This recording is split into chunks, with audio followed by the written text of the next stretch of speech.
All right, guys, so with our essential question, what is the sound and structure of poetry? That's what we're talking about today, just the sound and the structure. So you guys have 2 papers each, okay? And you have an example. Josue, on your paper you have personification and an example. You have metaphor, you have an example. Kevin, you have hyperbole and an example. You have a simile and an example, okay? We talked about the meanings, okay? What I just want you to do is look at the example for me. And what I need you to do is go to the board, okay? Because I have a sticky note for what each of your examples mean. So Kevin, what you'll do is look at your first example. My backpack weighs a ton. Go find what that means in the sticky note and put the sticky note here. For your example here, find the sticky note of the meaning of the simile and paste it here. Okay, so you can walk up to the board and do that. The same for you, Josue. What does this mean? What does this sentence mean? It's figurative language. What do I mean by it? Find the sticky note and post it on there. Okay? Because what we have to do is match the figurative language with the literal language. Just make my job easy. All right, so let's take a look what we have. So do me a favor, Josue, read the example and read to me what I mean by it. Your example is the bedroom is a pig. Yeah. Stop. Pigsty. Perfect. And the bedroom is so dirty or messy. Very good. Perfect. Read the other example for me, the figurative language and the literal language. The three dance in the wind. Perfect. We moved from side to side because it was so windy. Perfect. So instead of me just having kind of a dull conversation, wow, the tree moved from side to side because it was so windy. Well, to make it more exciting, I might say, the tree danced in the wind. Okay, that gives you more of a visual, a picture in your head, rather than me saying, oh, the tree moved from side to side. Read your example for me right there. My backpack weighs a ton. Okay, so that's hyperbole because remember we said hyperbole is exaggerated. But what do I really mean by that? My backpack is very heavy. That's right. So instead of saying, oh my gosh, Kevin, my backpack is so heavy, okay? You may not remember that, but if I say to you, my backpack weighs a ton, well, I'm exaggerating. But that you might remember me saying, okay? I told my girl she weighed like 100 pounds. See? So you use hyperbole. Okay, wait, who weighs 100 pounds? My girl. She's small? Yeah. Oh, okay. But not 100, she's like 1,000 pounds because she can heavy. Oh, okay. All right, see, so you're using hyperbole when you're talking to her. She get mad at me. Well, I might get mad at you too, Josue, if you told me I weighed 1,000 pounds. Okay. I was like, I'm playing. All right, read this example and then what it means. Her smile was as bright as the sun. Her smile was as bright as the sun. Well, you might have a picture in your mind of someone's smile and the sun. But what do I really mean by that? Her smile was happy and beautiful. Her smile was happy and beautiful, okay? So guys, what you just did is we took the sound of poetry, okay? Really what we use to make poetry sound musical almost, and you told me what each example really means in regular, everyday language, okay? So what I want to do is I want to show you guys a video clip, and I want you to tell me, well, is that really poetry? You need to tell me your opinion, okay? So let's go ahead and take a look.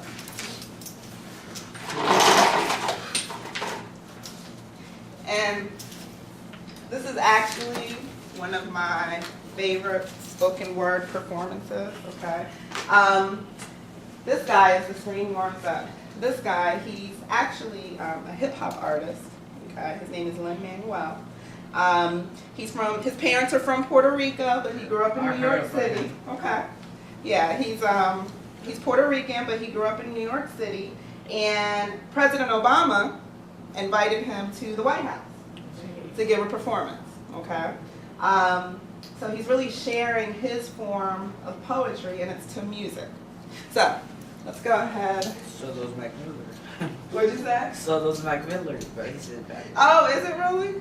Okay, so let me get the volume up. I'm gonna go ahead and watch. Oh, you're GP. I'm thrilled the White House called me tonight because I'm actually working on a hip-hop album, it's a concept album that I think embodies hip-hop. Treasury Secretary Alexander Hamilton. You laugh, but it's true. He was born a penniless orphan in St. Croix of illegitimate birth. Became George Washington's right-hand man, became Treasury Secretary, caught beat with every other founding father, and all on the strength of his writing. I think he embodies the word's ability to make a difference. So I'm going to be doing the first song from that tonight. I'm accompanied by Tony and Grammy-winning music director Alex Lacamoire. Anything you need to know, I'll be playing Vice President Aaron Burr. And snap along if you like.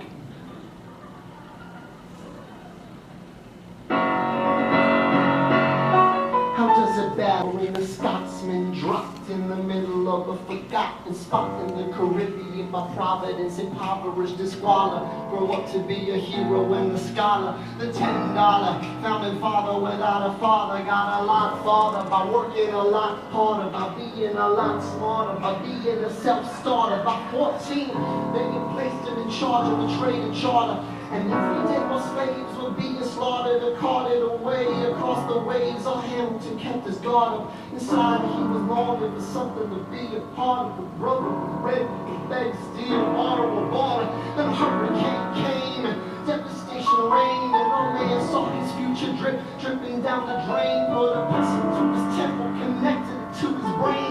And he wrote his first refrain and testament to his pain. When the word got around, they said, this kid is insane, man. Took up a collection just to send it to the mainland. Get your education, don't forget from whence you came. And the world is gonna know your name. What's your name, man? Alexander Hamilton. His name is Alexander Hamilton. And there's a million things he hasn't done. But just you wait, just you wait. When he was 10, his father split full of it, debt-ridden. 2 years later, see Alex and his mother bedridden, half dead, sitting in the room, sick, the scent thick. And Alex got better, but his mother went quick. Moved in with the cousin committed suicide. Left him with nothing but ruined pride, something new inside. A voice saying, Alex, you gotta fend for yourself. He started retreating and reading every treatise on the shelf. There would have been nothing left to do for someone less to stoop. He would have been dead and destitute without a sense of restitution. Started working, clerking for his late mother's landlord, trading sugar cane and rolling other things he can't afford. Scanning for every book he can get his hands on, planning for the future. See him now as he stands on the bow of a ship, headed for a new land. In New York, you can be a new man. The ship is in the harbor now, see if you can spot him. Another immigrant coming up from the bottom. His enemies destroy his web. America forgot him. Me, I'm the damn fool that shot him. Alexander Hamilton, you were waiting in the wings for you. You could never back down. You always had to speak your mind. Alexander Hamilton, we could never take your deeds from you. In our cowardice and our shame, we will try to destroy your name. The world will never be the same, Alexander. Yeah, I'm the damn genius that shot him.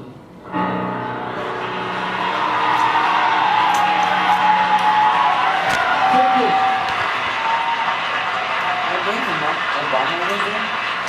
Okay, so this was at the White House, and Obama was there because he was at his house. Okay, so does that sound like poetry? What do you think? That sounds like rap. So you think it sounds like rap? Like Miller does the same thing, but he raps wrong, like faster. Well, guess what? Rap is poetry. I know. Okay, rap is absolutely poetry. So a lot of times people don't think about that. So this is what I want to do. Do me a favor. Go ahead and take a look at this sheet. We're going to be talking about two things: the sound of poetry and the structure of poetry. Guys, this is called a thinking map. And with thinking maps, it kind of helps us to remember and put together, well, a visual, okay? So I'm going to go ahead and pull up our PowerPoint, and we're going to talk a little bit about the sound of poetry, and we'll talk a little bit about the structure of poetry. And then you're going to do a little bit of practice for me, okay? Which Don't step? keep it. I'm sorry. Don't keep it. Yeah, you're going to keep that. So, did you hear any repetition in the video clip? Did you hear him repeat certain words? Alexander. So he kept repeating that, okay? Did some of his words rhyme? I mean, think about other rap songs, okay? Other hip hop songs. A lot of times what they'll try to do is rhyme. So what we're going to talk about is the sound of poetry. You're going to use your thinking map. What did it that mean? Booster remix. What'd you say? Why did that? Oh, so the reason they laugh is because the way he mentioned the person's name, and the person is a real person in United States history. Okay. He was a real person in United States history, and he was considered a traitor. Okay. So what was funny was that he was at the White House with the president reciting the song, or this lyrical poetry is what it is, and talking about this historical figure. You So see that's why Alexander I is do still that. alive or something? No, this was way back, long time ago. Okay? So, what I want you to So do, he's rapping by history? he's rapping about history. Exactly. That's exactly what he was doing. So, on your thinking map, guys, where it says sound of poetry, here's why we use a thinking map. Because what we do is we put our topic, and this is a thinking map that I've done, okay? This is a thinking map that I've done. I don't have the best handwriting. But we did an activity like this before when we talked about interview, okay? So with poetry, what's nice about this is we'll take our topic and we'll put our notes surrounding our topic, okay? So what we're gonna do is talk about the sound of poetry. And what you see in red is what I want you to put all around our topic right there, what you see in red, okay? So, as you heard in the lyrical poetry video that I showed you, okay, singers, writers, rappers, poets, they like to use different sounds in their poetry. They want their poetry to have a certain style to it. When we talk about sound, we talk about rhyme, repetition, okay, and we talk about devices such as alliteration and onomatopoeia, okay? He didn't really use that instruments. He didn't use a lot of Instruments. What did we hear? Piano. We just heard the piano. That's all we heard, okay? But that song about I didn't Alexander, finish. it's like called Tongue House. It's just guitar song. Okay, so he's just talking. There's no music at all. Usually guitar song. Oh, I love guitar. I kind of like guitar too. Yeah, I bet that sounds really nice. We'll have to maybe pull that up one day. Not today, but we'll pull it up one day. Okay, guys. The first thing I want to talk about is rhyme. Okay, so every poem has something called a rhyme scheme. Okay, every poem has something called a rhyme scheme. Now, let's take a look at some of these notes here. Okay, when it comes to rhyme, we might rhyme hat, cat, bat, but how does it look? Okay, how does it look in a poem? So let's go ahead and take a It look. doesn't sound like a right poem. Mhm. It sounds like a bunch of animals. They rhyme. Doesn't look like a poem. Mhm. That made it work. Well, so what you have to do then is decide, well, where does it rhyme? And usually it rhymes at the very last word. So the very last word of each line, And okay? they say, I'll be looking like a cat. And then they might say the next line of the And they song. say, I'll be looking like a bat. There you go. I'll Well, be looking like a hat. and that's rhyme. But then the third line might sound different. So if we look at the screen, every poem has a rhyme pattern, okay? And poets can choose different types of patterns. Now, at the screen, look at the letters for me, I choose number 2. okay? Well, if we look at number 2, and we look at the pattern of A, B, A, B, that tells us what? Read what it says up there. The second one. A, B, A, B. Lines 1 and 3, you're right. Lines 2 and 4, right. Perfect. So let's look at an example, okay? Because every poem has a different rhyme scheme, I don't get the fourth one. okay? Here's the fourth one, okay? Let's look at this. If I had a poem that had 4 different lines in it, okay? Well, and if lines 2 and 4 rhymed, and lines 1 and 3 rhyme, but 1 doesn't rhyme, then I have to put another letter, C. Okay? So let's take a look at that, because it'll become clear when we take a look. Okay? So this poem is called First Snow. Okay? It's called First Snow. Snow makes whiteness where it falls. Okay? So for this one, what I would put is a letter A.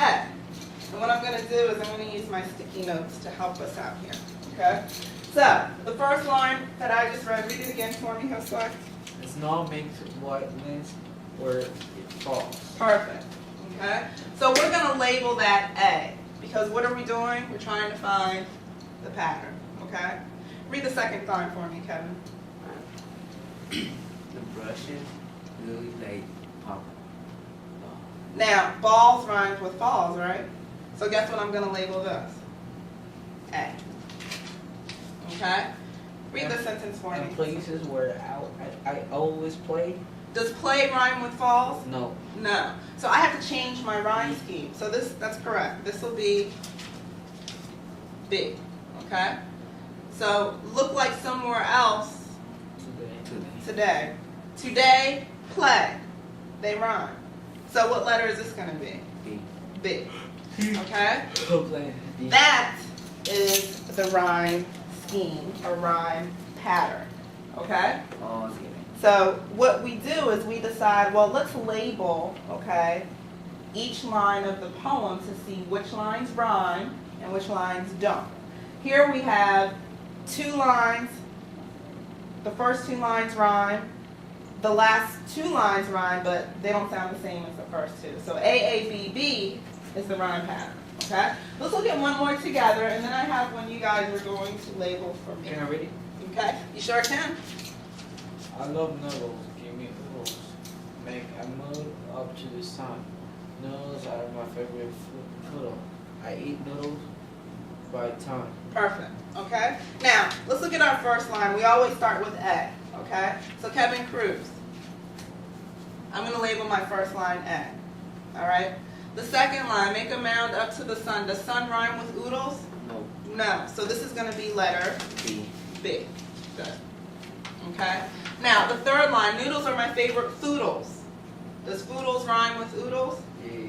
So what's the letter going to be? A. A. I eat noodles by the ton. Ton rhymes with, Sun. so it's going to be letter B. B. What's my rhyme scheme? What's my pattern? A. B. A, B, A, B. Okay? Let's do one more together, and then you guys are going to practice with a poem I have behind you on your own. Okay? Does that always have to be the last word? Oh, It's always the last I'll cover word. it back. It'll hurt. It's always last. You okay? It's always the last word. Oh. Yeah. Are you okay? Yeah. Let me Oh. smack your back. Maybe. That hurt. Did that hurt? Nah. I can't back hurt. All right. Last one together. Kevin Cruz. Oh no. Let's wait. You said you wanted to read it. Go ahead and read it. Let me fetch a stick. Okay. Let me fetch what is that? Stones. Stones. Throw me a bone. Throw me your bones. Perfect. Teach me your tricks. Perfect. Okay. What is going to be my first letter up here? A. I always start with A. Okay. What comes next? B. B. What comes next? B. B. A. And A. Okay. Now, very good. Let's pretend I had another line up here. C. It would be. Okay? So if I had another line of the poem that did not, the last And word, you have it.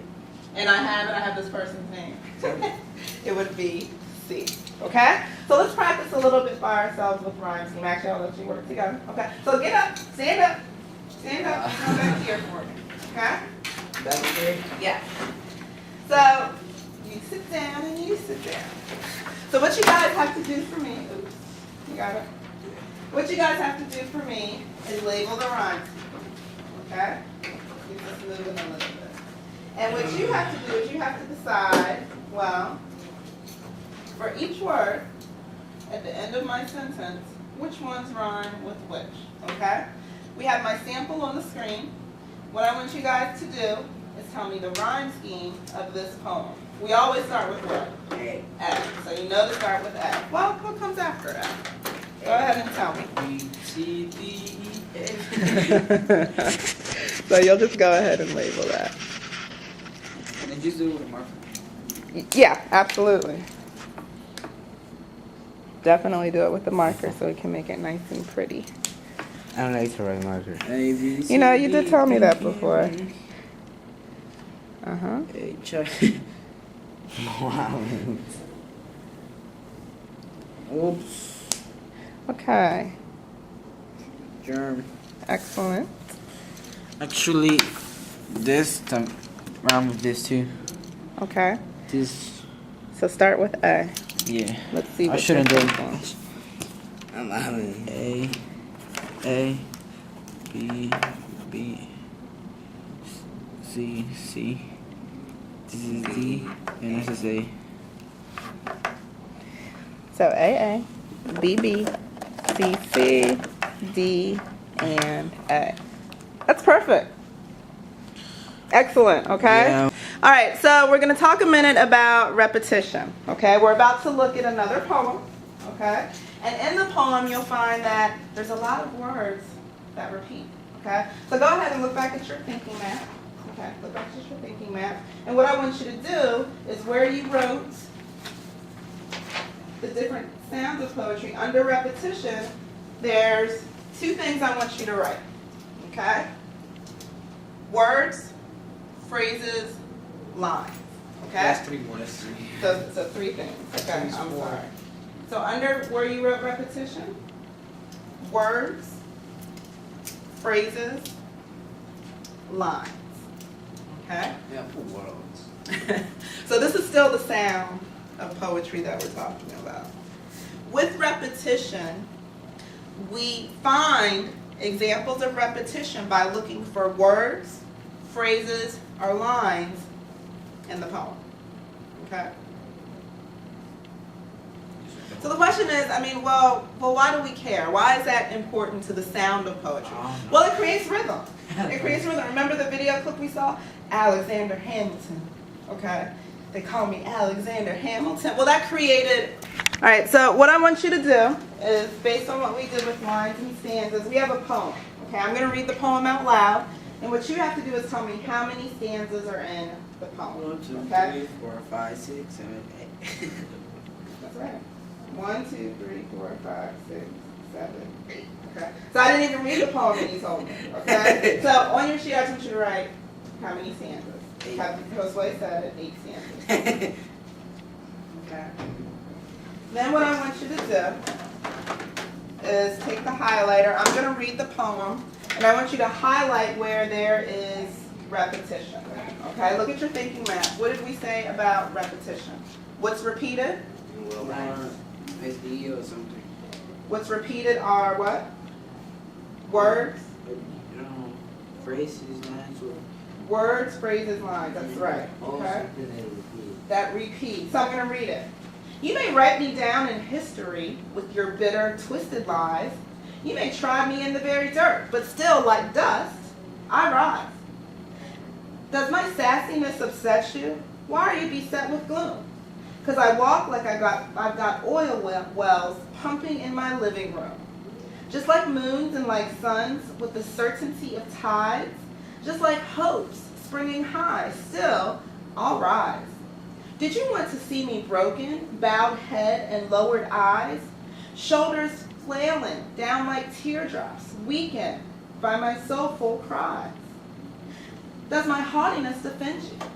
Don't you take it awful hard, because I laugh I've got gold mines digging in my own backyard. I'm going to skip down to the very end. Leaving behind nights of terror and fear, I rise into a daybreak that's wonderfully clear. I rise. Bringing the gifts that my ancestors brought, I rise. I am the dream and the hope of the slave. I rise, I rise, I rise. Okay? So take about 1 more minute and highlight all the repetition you see. Okay? Wait. There's one for me. Wait. Remember, repetition. Words, phrases, lines. Okay? Okay, good. You have all this, so that's good. Start with this stanza.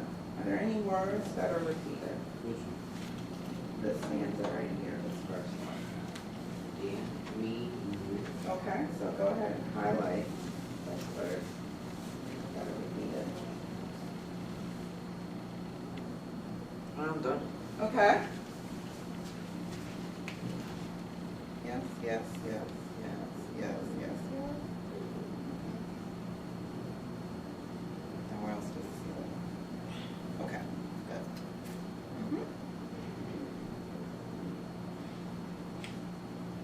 Good. Excellent. Okay. So guys, what you just did is you told me about the structure of this poem. Okay? You told me how many stanzas there are, and you told me where there are examples of repetition.